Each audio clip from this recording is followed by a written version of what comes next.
Hiya folks, Scott Review guys. I've been getting some cards and letters, not really, but messages from friendly folks like you. Who did I hear from? Slipknot RKO, who I feel like I must mention because he's been angry with me, and Juggalo MMFCL, or 1. Actually, it was the latter who sent me a message and said, hey, have you talked about NXT? Have you talked about the rookies? What do you think? And I have not done that.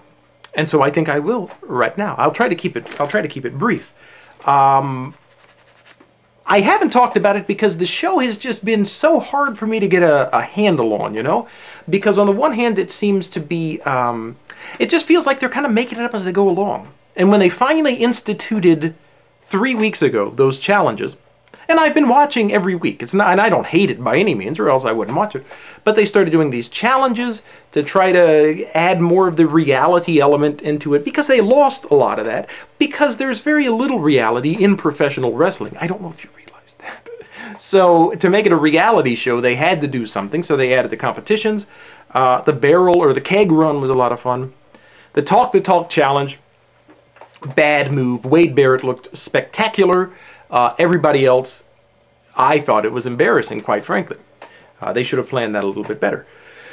And then the Joust challenge, or the Rock'em Sock'em, whatever. It wasn't a joust, was it? Whatever it was, last week. Not bad, but at the same time, when you put a reality element in a wrestling show, it's just, there's just a conflicting thing going on here.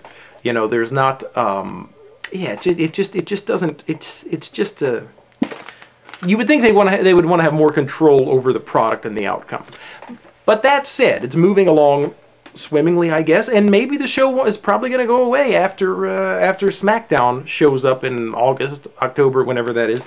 So let's enjoy it while we can. And the people are, yeah. So let's talk about the rookies.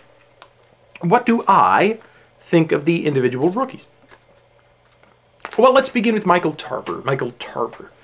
He's one that when we first saw him, the first night, the first week, I said to myself, this guy is one to watch, Michael Tarver, because he is, he's got that, I guess he's a real boxer, but he had that whole knockout thing, however many seconds that was, 2 or 7 or whatever, and he just carries himself like a real, serious, intimidating athlete. And I said, that's a brilliant thing that he's got going, real or manufactured. He's going somewhere. Well, unfortunately, they mishandled him the first couple of weeks. We didn't see a lot of him or whatever. And then when he started showing up, they kind of tried to reintroduce him or reinvent him, whosever idea that was, I don't know. But he started wearing that thing on his face like the Pope, D'Angelo Dinero. And then he started not participating in things, and it's just, I don't like that at all.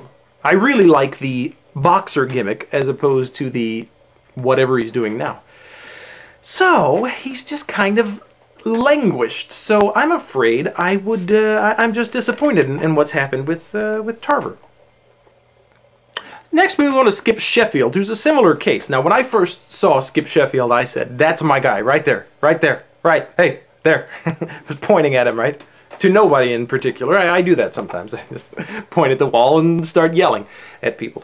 But anyway, I thought that because he's this big guy, he's this goofy-looking guy, but he's a showman, and he's a, you know, it's just all about, it's just so much personality, just bursting with personality, I felt. Well, again, we didn't see a whole lot of him, or they didn't handle him quite right the first couple of weeks. And so again, kind of languished for a little while. Now I feel like he's picking up steam and people are starting to get behind him a little bit more.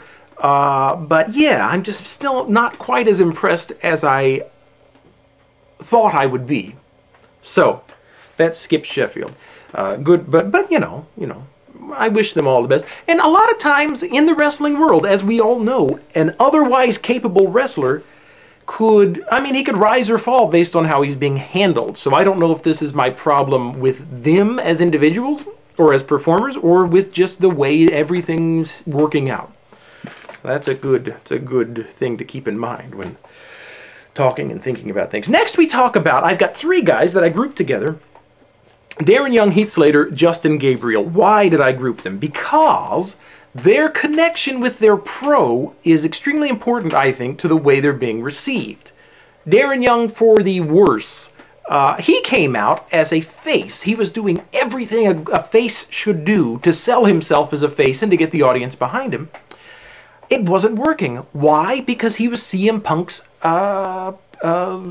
rookie, protege, right? That's the right word. And because he was with CM Punk, people hated him, and they really didn't like him. He was getting heel response. People would cheer whenever somebody did anything to him in the ring. Then they started doing this thing, involving him more in the straight edge society storylines.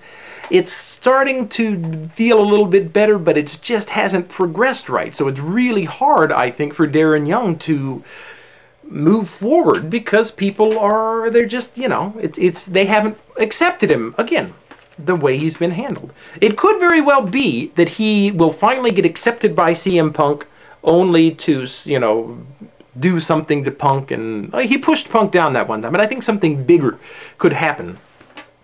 But maybe he'll even destroy the straight edge society. Probably not. It's probably a little too big, but something like that could be down the road.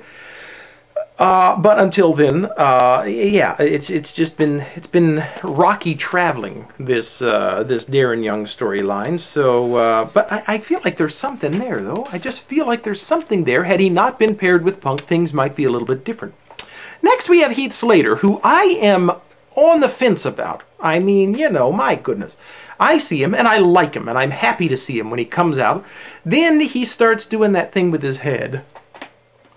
I think if you were to shave Heath Slater's head, and just shave it, and let it grow back on its own, it would grow back in a tight afro, a red afro. I bet you anything he has an afro that he straightens and does something to, and that's why it's as stiff as this, you know. Boingy, boingy. Okay, stop it. Stop it. I went a little too far there. I'm sorry. I should never have said boingy, boingy. I'll put that in my list of banned words in a future video. Anyway, but Heath Slater I feel like he needs a lesson in how to be a fan favorite. Because I feel like he sometimes seems just a little too arrogant, you know. There needs to be kind of an embrace of the audience. You put the love out there and you take it all back in. I feel like he doesn't always. I feel like he doesn't quite get that. Any aspiring wrestlers? That's my lesson for my babyface lesson for the day. You can send me a check. Send it to. No, forget it. But that's my thing with Slater. I feel like, again, I think he's just not quite getting it as far as what... But he gets over because people hear Christian's music and they just go bananas. Much like Matt Hardy's music. People love Matt Hardy's music. Well, they love Matt Hardy. But, now Justin Gabriel is one. Not quite as naturally charismatic, I would say, as a good wrestler on that scale, on that level, at that point in his career. Meaning, if you're on WWE TV, I would expect a little more flash. Now, some people really love him, and I think he's great in the ring. And speaking, did I say flash or splash? That splash he does, that 450 splash or whatever, brilliant. I love to see him hit that. It's amazing. But as a performer otherwise, I could just use a little more, you know, just a little more. But again, he's over because he's a nice-looking guy. I'm sure people enjoy that to some degree. And he comes out to Matt Hardy's music, and with Matt Hardy, so he's got that going for him. So Justin Gabriel. Again, I'm kind of, I'm a little too much on that. I'm a little too much on the fence about too many of these people. I can see the good, but I can see the bad, and I just can't divorce the good from the bad. I can't like the good so much that the bad is invisible to me. David Otunga, now he's one that there's very little good. I feel like they like him, and I've seen this written elsewhere. He's Jennifer Hudson, who is a media darling. He's her fiance or whatever. And I think he's just their ticket to mainstream celebrity press. It's my belief. But he's okay, you know? And he does have the look.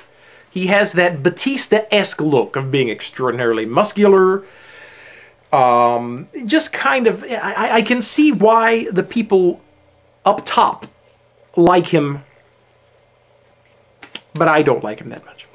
Daniel Bryan is an interesting case. I mentioned Matt Hardy. He's a lot like Matt Hardy in my opinion. How? He's a guy that... he's great in the ring, don't get me wrong. And I like him genuinely. I really do like him. And the more I hear about him, the more I like him. But he lacks the charisma. He's got something different than what than what Justin Gabriel lacks. But there's just something unusual about him, and it's hard to imagine him fitting in with a WWE crowd. It's going to take a very special positioning, a very special way of positioning him to make him, you know, big stuff. So I like him, but I recognize that he's going to have a lot of problems. He's going to have a lot of problems, people, unless he can just tap into whatever Matt Hardy has tapped into, which is just kind of the winning the affections, let's say it that way, of the WWE audience. Because Hardy could do anything and people will love him in the same way that Daniel Bryan, in my mind, could do anything and I would still be a fan. Finally, there's Wade Barrett. Little to say about Wade Barrett that hasn't already been said. Talented guy, I like him. He's brilliant on the mic, really wonderful. And I think he might be the one who sticks around and goes somewhere. I'm just saying. If they can figure out where to keep him. But then again, that's not his problem. So that's all the time. I try to keep these as close to the 10 or 11 minute mark as possible. Sometimes I just keep talking. I apologize for that. But that's my NXT video. More stuff coming up. SmackDown tonight. I might not be able to make a video until later this weekend like I did last week. We'll see what happens. So thank you for watching. Enjoy. Thank you for... bye.